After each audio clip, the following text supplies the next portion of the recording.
이번에 설명해 드릴 게임은 차이나타운입니다. 3명부터 5명까지 할 수 있는 게임이고요. 부동산을 테마로 한 협상 게임입니다. 간단히 설명해 드리겠습니다. 자, 먼저 구성물 살펴보겠습니다. 먼저 보드판이 있습니다. 자, 1번부터 85번까지 있고요. 커다랗게 6개의 구역으로 되어 있습니다. 그 다음에 각 개인 소유권 마커입니다. 한 명당 30개씩 있습니다. 이걸 가지고 시작을 하면 되겠고요. 그 다음에 카드 역시 1번부터 85번까지 이렇게 있습니다. 이거 한쪽 옆에다가 잘 놓아주시면 되고요. 그 다음에 이거는 돈 카드인데요. 일반 칩으로 해도 상관없습니다. 처음에 시작할 때 5만 불 나눠주고 시작을 하면 되겠습니다. 자, 그다음에 이런 시작 플레이어 카드가 되겠고요. 자, 이것은 참조 카드인데요. 이 참조 카드만 잘 이해하시면 이 게임은 어렵지 않게 플레이할 수 있습니다. 자, 그다음에 이건 라운드 마커고요. 자, 오른쪽 아래에 보시면 1965년에 1번이 있습니다. 자, 1라운드에 마커 놓으시면 되고요. 자, 6라운드까지 진행이 됩니다. 자, 한 라운드가 1년씩입니다. 그래서 6년이 지나면 게임을 끝내고 돈이 많은 플레이어가 승리를 거두게 됩니다. 자, 그 다음에 요거는 가게 타일입니다. 자, 바로 이 구역에 여러분들이 이런 가게를 내어서 돈을 벌게 되는데요. 자, 가게 타일은 이렇게 구성되어 있습니다. 3개짜리, 4개짜리, 5개짜리, 6개짜리 이렇게 되어 있는데 각각 요거보다 3개씩 더 많습니다. 자, 그래서 이것은 나중에 게임 중에 뽑아서 여기에 배치를 하게 되는데요. 같은 곳에 배치가 되면 굉장히 유리합니다. 그것을 위해서 서로 협상을 해야 합니다. 자, 그러면 처음 카드를 뽑아야 합니다. 자, 1라운드부터 6라운드까지로 되어 있는데요. 자, 만약에 5명이서 한다 라고 한다면 1라운드 자, 5, 3이라고 쓰여져 있습니다. 그 얘기는 뭐냐면 5장씩 카드를 나누어 주고 그 중에 3장을 가져라 하는 얘기입니다. 그 3장을 내려놓고 자신의 소유권 표시를 하면 되겠습니다. 자, 5장 중에 3장을 뽑아서 소유권 표시를 해라 그 얘기고요. 여기 빨간색으로 되어 있는 앞에 숫자는 바로 가게 타일, 샵 타일 개수도 포함됩니다. 그래서 가게 타일을 나중에 5개 뽑아 가져라 하는 의미입니다.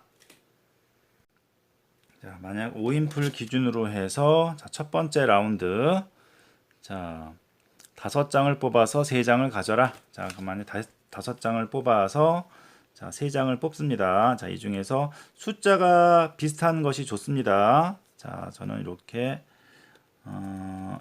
한번 골라 보겠습니다. 이 2장은 버리고요. 자, 그럼 나중에 여기에 소유권 마커를 놓으면 되는데요. 자, 여기에 해당되는 번호 위에다가 자신의 소유권 마커를 올려 놓으면 되겠습니다. 자, 저는 636160이네요. 자, 60 6163 이렇게 붙어 있죠.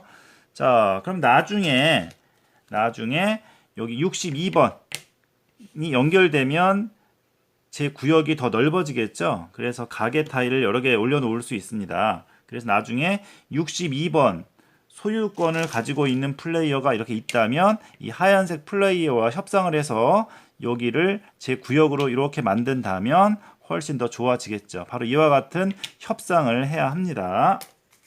자, 그 다음에 카드 뽑아서 소유권 표시하고요. 그 다음에 가게 타일 빨간색 표시된 거 5개 뽑아야 되고요. 가게 타일은 못 뽑았는지 처음에 보여주지 않고요.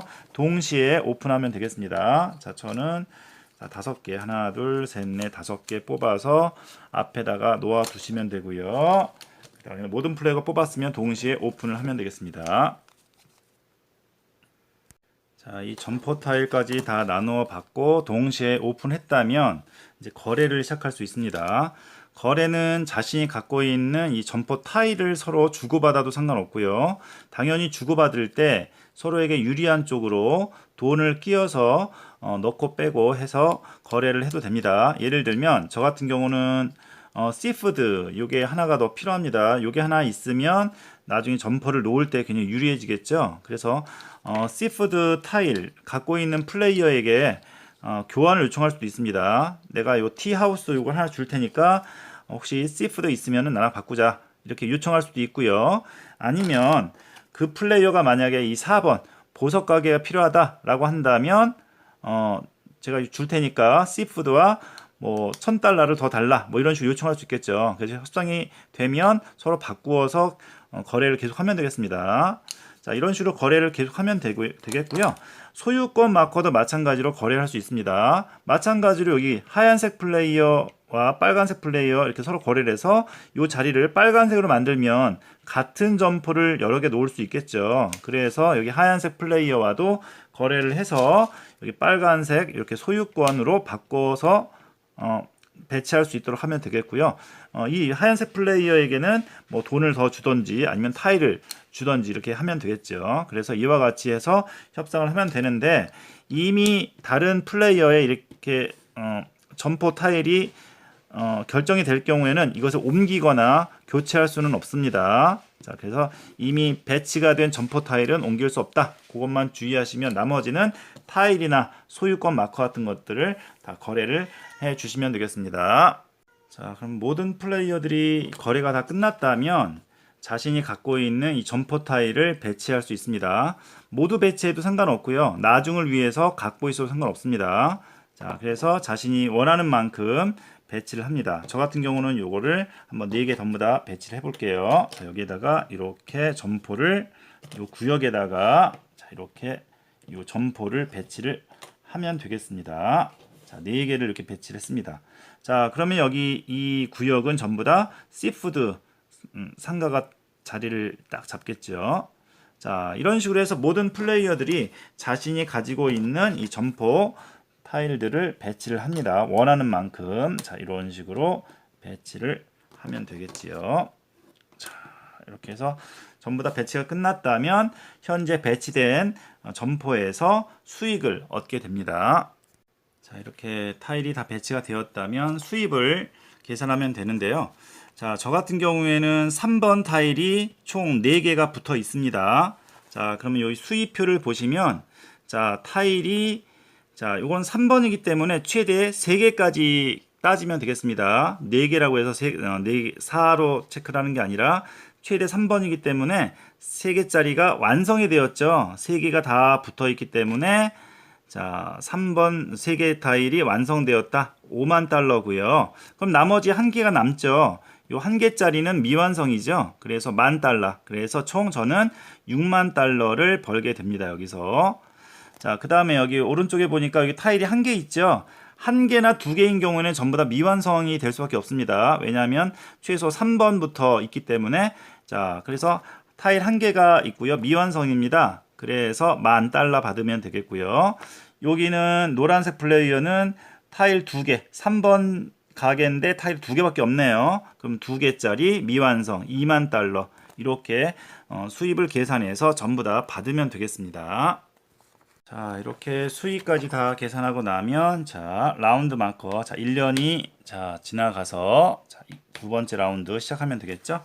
자, 마찬가지로 두 번째 라운드에도 보면은 자, 5장 나눠주고 그 중에 3장 갖는다.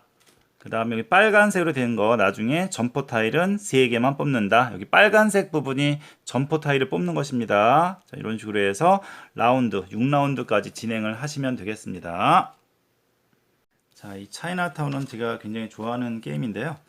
자, 가장 좋아하는 상황은 다른 플레이어가 상가를 열심히 짓고 있는데 그 중에 하나 제 마커가 가운데 가장 중요한 부분에 딱 차지하는 거죠. 소위 알박기라고 할 수 있겠죠. 알박기 된 그 카드가 딱 나오면 그 순간 아주 그냥 환호 소리와 함께 아, 돈이 들어오겠구나 하는 생각이 절로 듭니다. 자, 그래서 크게 상가를 만들면 돈이 굉장히 크게 벌리게 되는데 협상을 하면서 그 격차가 줄어들게 됩니다. 그래서 서로 이렇게 협상을 하는 재미도 있고, 자, 어떤 땅이 나올까 기대하는 재미도 있고, 이게 부동산 투자를 하는 게 바로 이런 맛이구나 하는 걸 느낄 정도로 굉장히 쾌감을 주는 게임이기도 합니다. 자, 요새 부동산을 공부하시는 분들이 많이 있는데요. 자, 공부하시면서 머리가 좀 복잡복잡하실 때 이 차이나타운 꺼내서 한번 가볍게 플레이해 보시면 재미가 있지 않을까 생각이 듭니다.